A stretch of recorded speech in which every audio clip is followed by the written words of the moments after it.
We are going to roll in with my good friend, Mr. Chris Ducker. We are going to talk about the podcasting personal brand ecosystem. And I couldn't ask for a better person to talk about this with. So here is Mr. Chris Ducker. How you doing, dude? I'm very good. How's yourself? I'm all right, thanks. I'm glad you've turned up because I was running out of steam. You know me. If Asquith wants me, he can have me whenever he wants.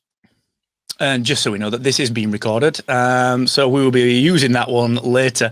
Now, Mr. Chris Ducker is a great friend. So Chris, you might not remember this, but we met, the very first time that we met was in passing at the bar in Las Vegas at the opening night of NMX 2015, before that went all crazy and disappeared. And we had a very quick scotch together and then went our separate ways. And you will... I only just remember this, so you will probably not remember this. And then we didn't see each other for a while, and then got to know each other. Scotch. I should be able to remember it, right? No, I don't. Well, I'm just tiring you with my brush. I have one scotch. I'm like, who's this guy? What's going on here? Yeah. But we've known each other for a while now, haven't we, dude? And just got to know each other and become friends. And also, you are, of course, the advisor to Captivate, and we can tell everyone because it's exclusive here in the Robo-Based Media Group. You are and invest in productivity as well. So thank you for your support, first and foremost, dude. It's my pleasure. I only get behind businesses that I feel very confident about and very excited about. And certainly productivity and Captivate are right up there, man.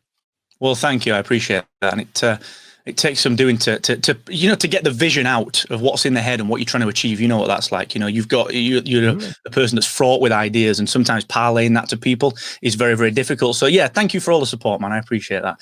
And I just want to get that on record that not just me, I know we talk a lot, but the entire team appreciates it. So thank you so much. Now we are going to talk personal. I've got an intro here for you. Do you want me to do it? You've actually prepared something then, have you? I say I've prepared it. This might, because it's blurry, you can't even see it. This is just a book I found. It could just be chicken scratch notes from like 5 years ago or something like that. Don't need that then. I called out on that one. No, let's do this. We are going to talk personal brand. So Mr. Ducker is a serial entrepreneur. And when I say entrepreneur, I don't mean the entrepreneur that you see on LinkedIn. I mean a genuine London-born, can sell entrepreneur, builds genuine businesses that don't mess around. He builds genuine, high-quality businesses. He's a best-selling author. He's a podcaster at 400 episodes now. Congratulations, mate. I've been podcasting for 10 years now, since 2010, which is crazy. And like I said, he's the world's foremost expert in so many different things, but particularly personal branding and how you can build your own personal brand ecosystem. So welcome, Mr. Chris Ducker. We are going to talk personal brand. So tell us, first and foremost, a little bit about Youpreneur, because this is the reason that I thought we should chat, because Youpreneur inherently points to you. It's within us all. It's inherently you being the entrepreneur. And I know that you had a bit of a brainwave to come up with this name, and like, tell us a little bit about that story, because I think it's pivotal to the personal brand ecosystem. So, yeah, I mean, I can tell you the exact moment that the word was even uttered. Actually, I think what happened was around about sort of late 2012, I got a email out of the blue from a publisher in the United States, and they wanted to publish a book with me on the subject of virtual assistants, building a virtual team, because that was kind of what I was known for. It's still what I'm known for, but that was kind of like my thing and only my thing back in those days. And long story short, it took about a year or so, but we did actually sign a deal, not with that publisher, but with another publisher for Virtual Freedom, which has since obviously been published and has done very, very well indeed. And it was kind of in the process of that book being kind of, we put a proposal together. I worked with my agent who's based out of New York, and we put a proposal together. We shipped it to like 16 different publishing houses. We got 4 offers on it, which was 3 more than the 4-hour work week. Just want to put that there. And the book came out, and it did really, really, really well indeed. And it continues to do well. I think we're up to like well over 1,000 5-star reviews on Amazon now, which is just incredible, right? But something really, really important happened after that book came out. And it was, although I had done a certain amount of speaking up to 2014, The moment that book came out, my speaking invites went through the roof, literally through the roof. I went from doing, 2 or 3 gigs a year to 4 times that amount within a couple of years of the book coming out. And it was all, it wasn't necessarily, oh, have you read Virtual Freedom? It was, have you read Chris Ducker's book? Or have you listened to the New Business Podcast? No, it was, have you listened to Chris Ducker's podcast? Do you read blah, blah, blah, blah, blah? No, have you read Chris Ducker's blog? And it wasn't an ego thing. It wasn't, I'm not that kind of person. It was all about recognizing that the personal brand element of my business had actually been born without me even trying to give birth to it. And what happened was, retrospectively, I looked back on those 4 or 5 years prior, and it was very clear actually that pretty much all of the deals that I had put in place as a business owner were based very clearly on the relationships that I'd formed with prospects, with customers, with readers and followers and subscribers and all the rest of it. And therefore I kind of started to, sincerely embrace the idea of the personal brand. And so late 2014, I was at Pat Flynn's house, and we had, in fact, it wasn't late. It was July 4th. It was Independence Day. We'd done the whole American grill thing and all the rest of it in his backyard. And we had a water balloon fight, and the kids gave us a bloody good walloping at that. And then we went into his office with a cup of coffee. And he asked me, as we often do, we get kind of quite deep with our conversations, Pat and I. And he asked me, what's kind of like the 10-year plan? What's the legacy plan? What's the this is my life's work plan, basically? And I had started to do more and more coaching at the time, mostly one-on-one stuff and consulting with small businesses that wanted to kind of like virtualize their workforce and things like that.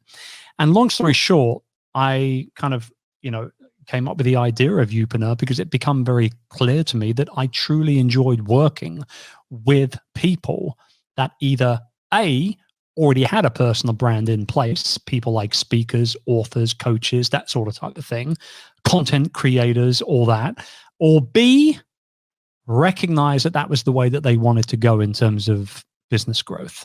And so that was where I uttered the words Youpreneur or the word Youpreneur. Instantly went to GoDaddy to try and get the domain name. It was gone.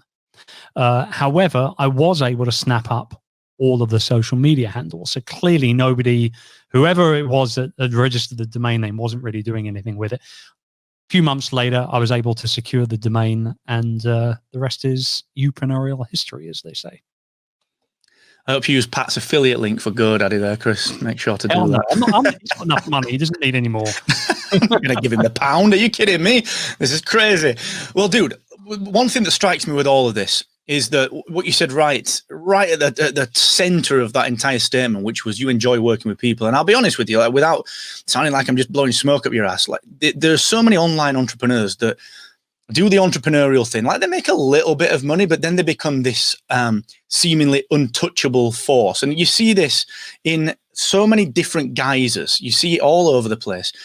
And the one thing that I love about what you do is that you are hugely accessible. Like, you and I talk frequently, and it's always a genuine, if you need me, call me, give me a text, give me a Slack. What I find just humbling about that is that you actually genuinely mean it. Like, I know I could give you a text and we'll jump on a call and we can do that. And that's what I love about that. Now, the reason that I'm kind of prefacing this next question with that is because, you see, we sort of live in this hyperbolic world.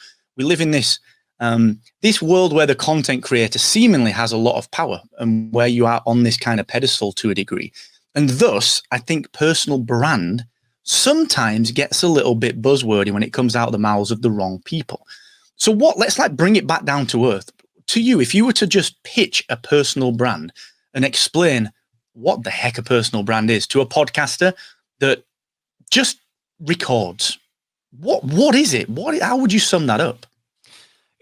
It's strange because I use the term personal brand, obviously, but I don't use it anywhere as much as most people probably think I do. The reason why I gave birth and coined the term Youpreneur was because it wasn't just about having a personal brand. It was actually about being a business owner based around that personal brand and building a profitable business based around that personal brand. But if, my version of a personal brand is ultimately, it's a sexy word for your reputation. Really, that's what it is. So, if you want to kind of get a little bit more finite with it, bottom line, your personal brand is what you are known for. Your personal brand is what people say about you when you're not around, right? It's your reputation. The difference between somebody who's wanting to build a personal brand and somebody who wants to become a youpreneur is that youpreneurial mindset is definitely more of a long game approach to building a business. It's all about future proofing yourself as an expert in your industry. And sincerely, it's about making money. And I don't pull any punches on that. Like, it's okay to make money as a business owner. Like, it's okay to be a little selfish about making money, because if you don't, all you've got is another hobby. I don't need another hobby, but I got mouths to feed. I got clothes that I need to put on backs. I need to make some money. And so if you're aware of what you're good at, if you're aware where your superpowers are and how those superpowers can ultimately help other people that enter your ecosystem, then, sincerely go ahead and utilize those skills, but don't give it away for free. Charge for it, obviously.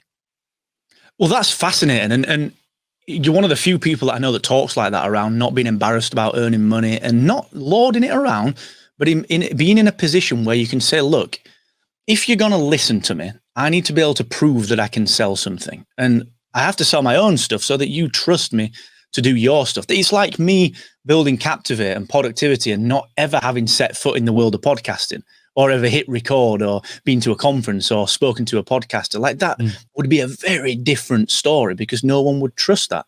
So when it comes to that distinction, personal brand versus the youpreneur, the person that wants to build a business, do you find that from your experience working with nascent youpreneurs, is that a mindset shift that people struggle with? Does that take a little bit of time, do you think, to kind of shift that over?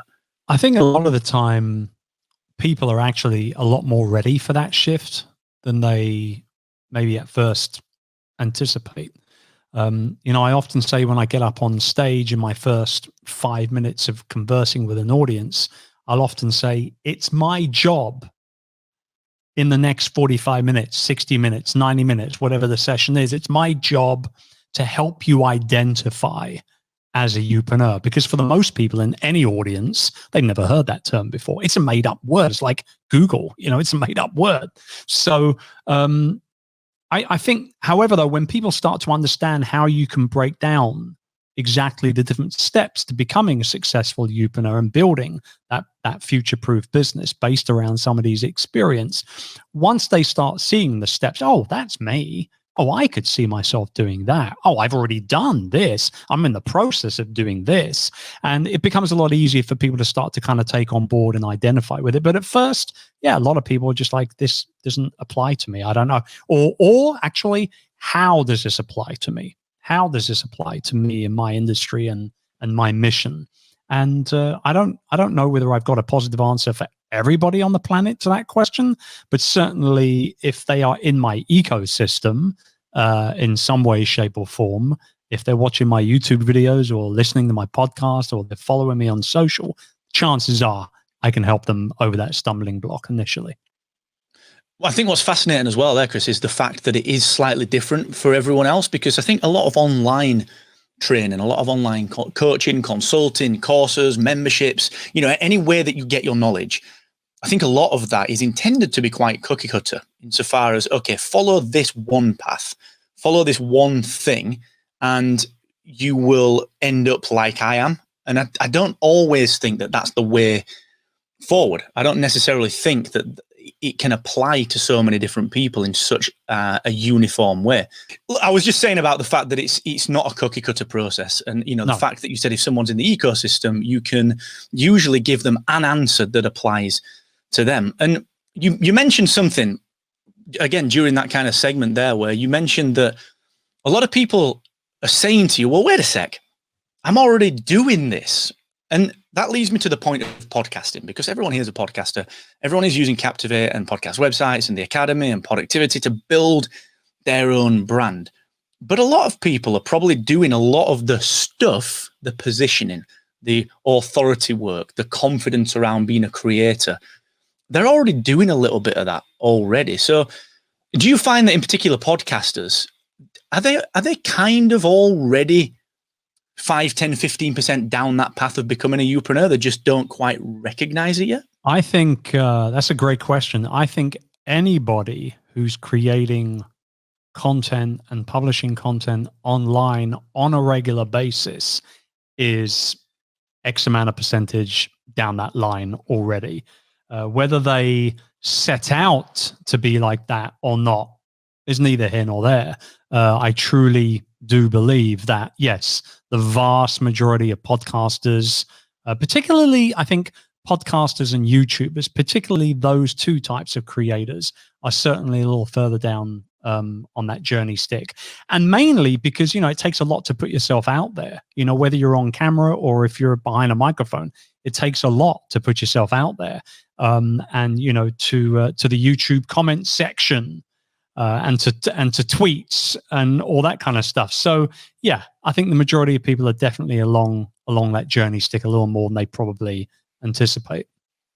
Yeah, you got to look forward to your first 1-star review. I remember getting an email and subscribe a few years ago. It was like the first one where someone had taken the time to leave a comment. I was like, this is great. I'm going to get some feedback. Just said F off.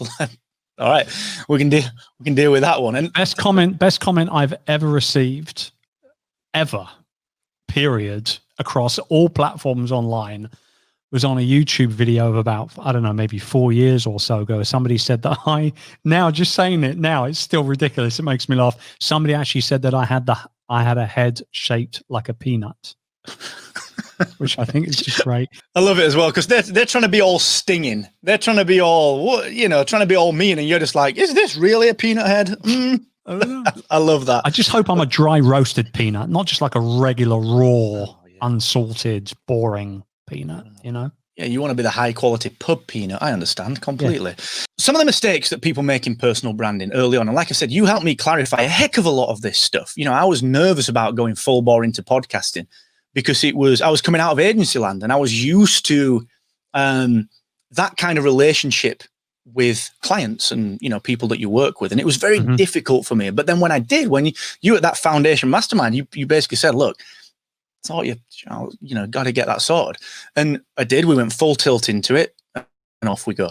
What are some of the mistakes? Because I feel like that was one of my biggest mistakes, and that cost me maybe a year. What are some other mistakes that you see people generally making when they're stepping into that Youpreneur space?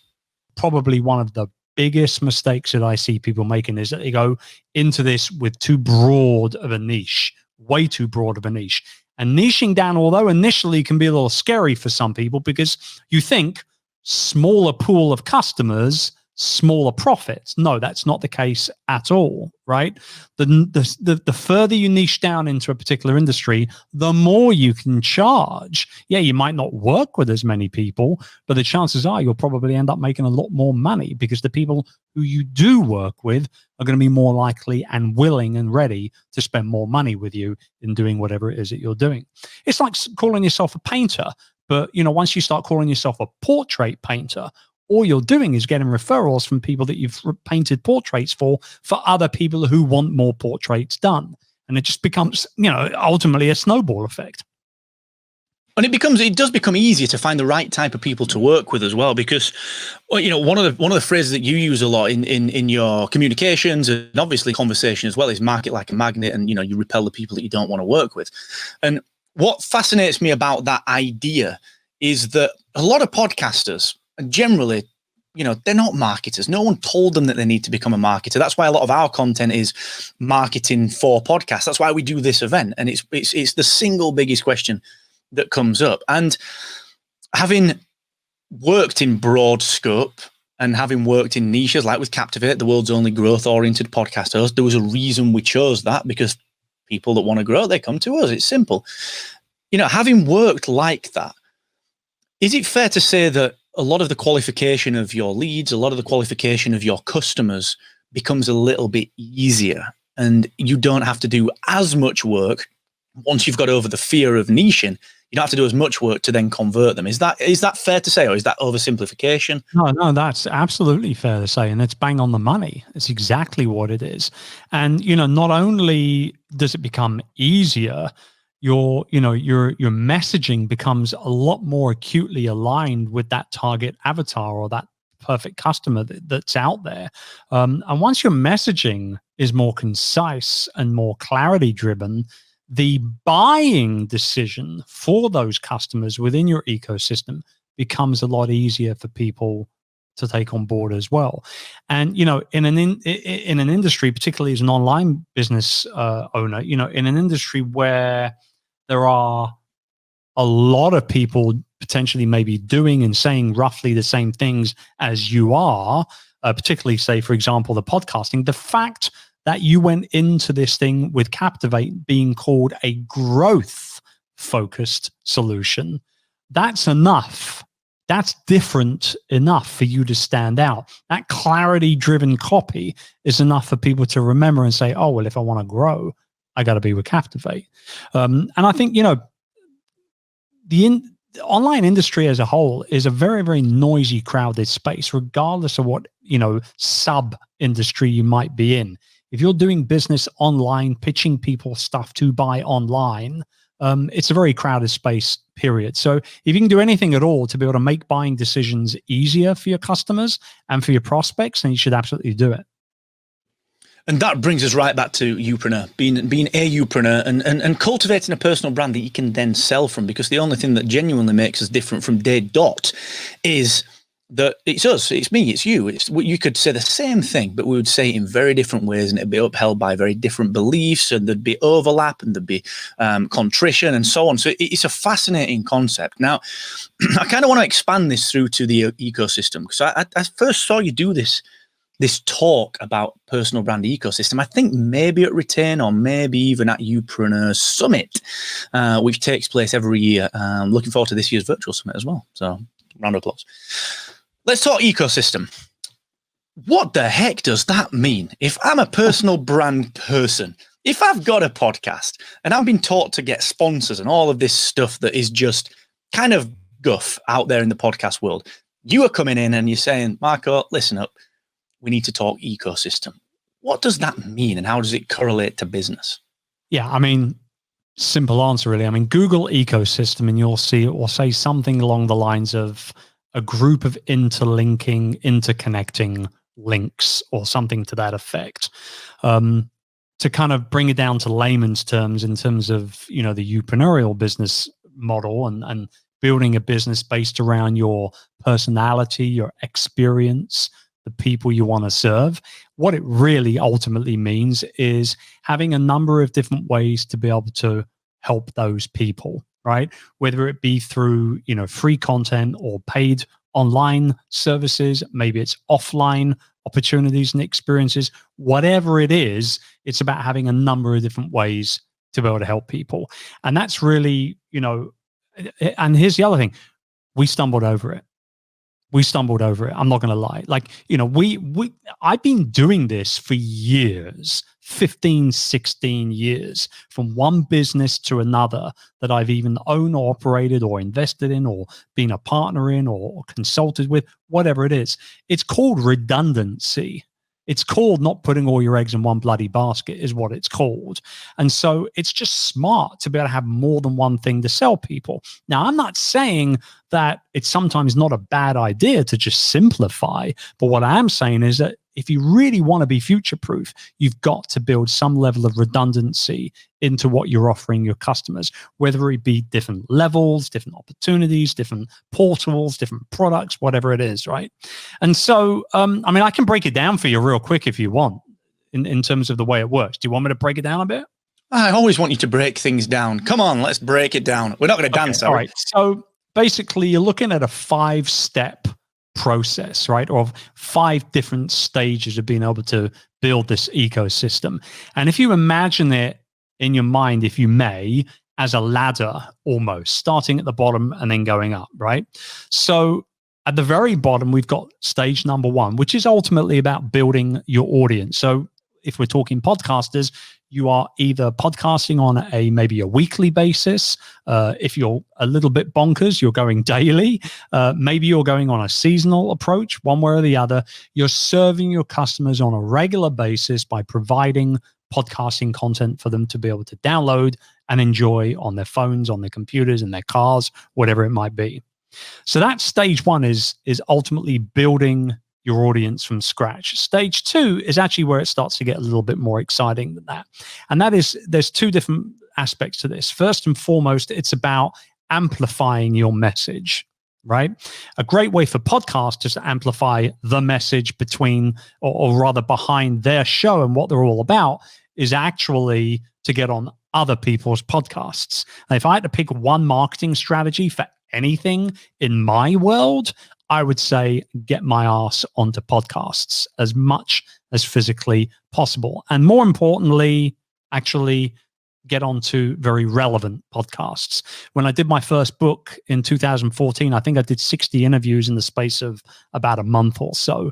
I could probably have squashed 40 of them if I'd have just qualified those shows a little bit better, because they weren't as relevant as they probably should have been.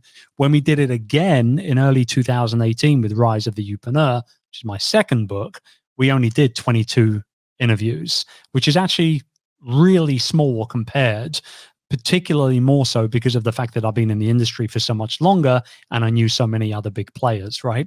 So you've got to take that into consideration. So that's the first thing, is about amplifying your message. The second thing is a direct knock-on effect to that, is that it positions you as an expert, quite frankly. When you are on other people's shows, when you are seen to be amplifying your message in other different ways on different platforms using different mediums, then you're seen as an expert in your industry.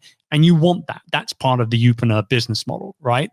So that's stage 1, stage 2. Stage 3 is about leveraging the community that you've built, the subscribers, the followers, the viewers, whatever it might be, and then taking that up to one more step, right?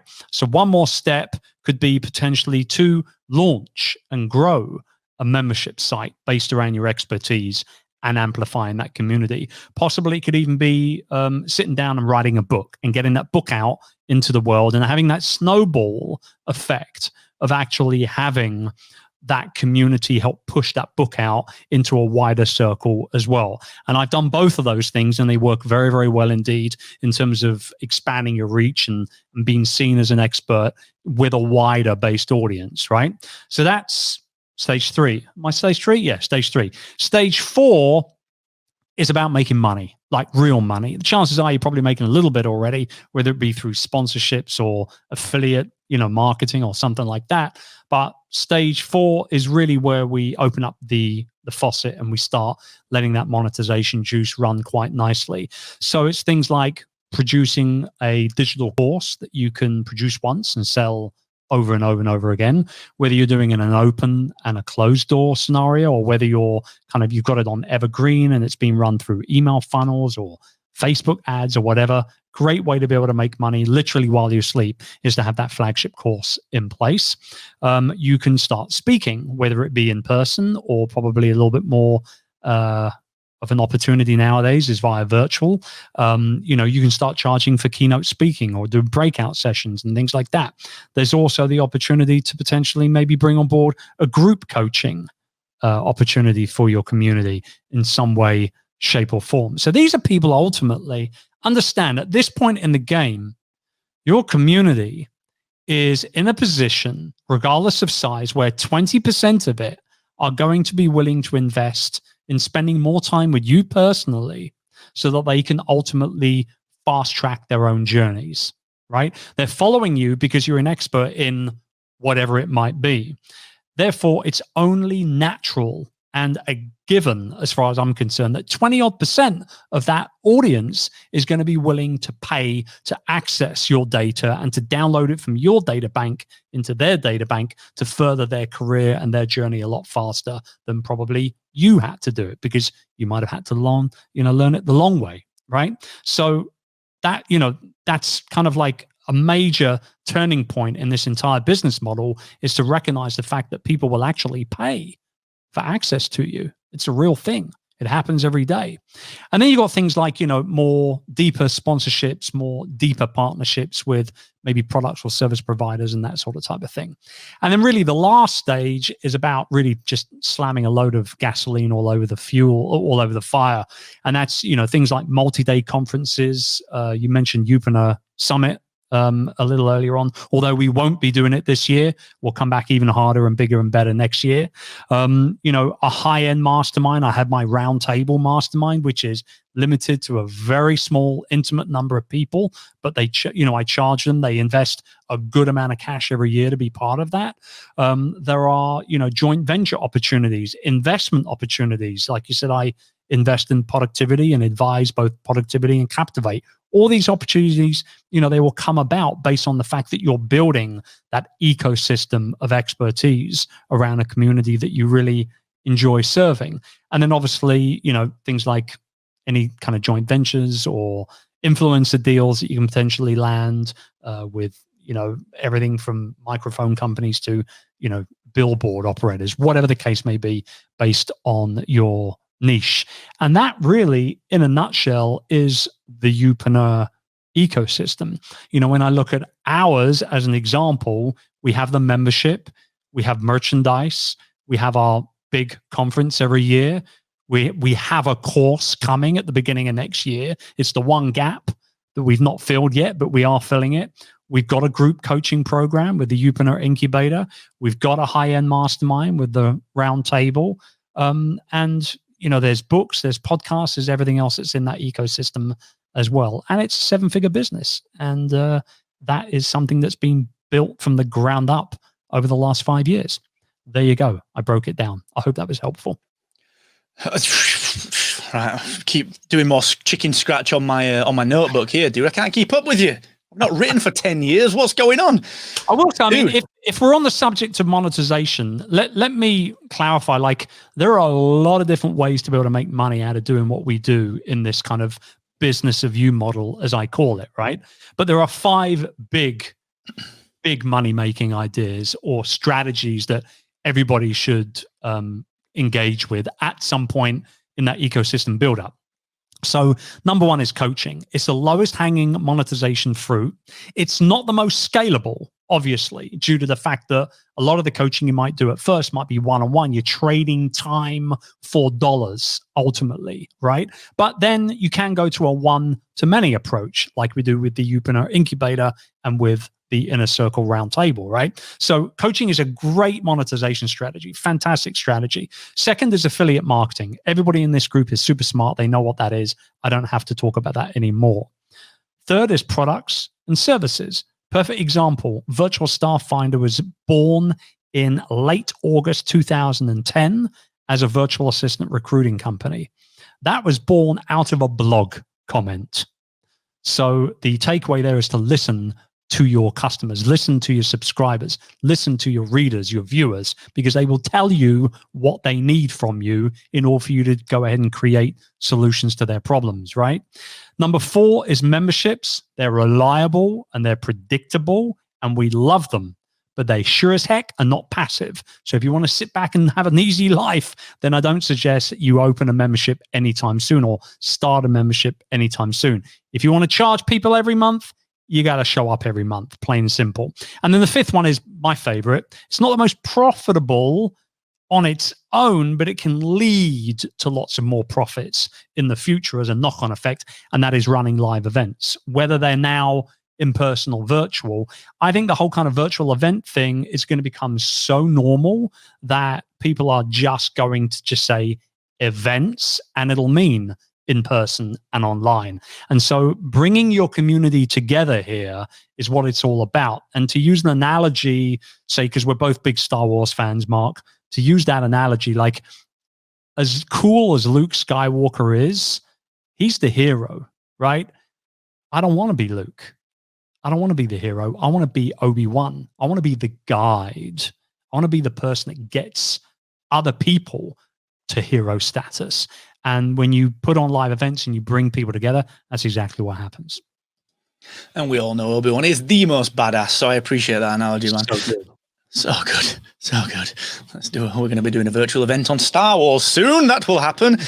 Listen, man, this is awesome. This is really, really good stuff. And this is exactly why I wanted to talk to you, because I think as a podcast, you're not always exposed to this level of information. So I'm going to ask you one more question, a bit of a quick fire question, and then we're going to go to some of the audience questions, some of the guys in the commenting in the group. And this is something really that I think a lot of people struggle with, because it's podcasts and it's a bit weird because you're a creator and you're a podcaster and it's a little bit fluffy.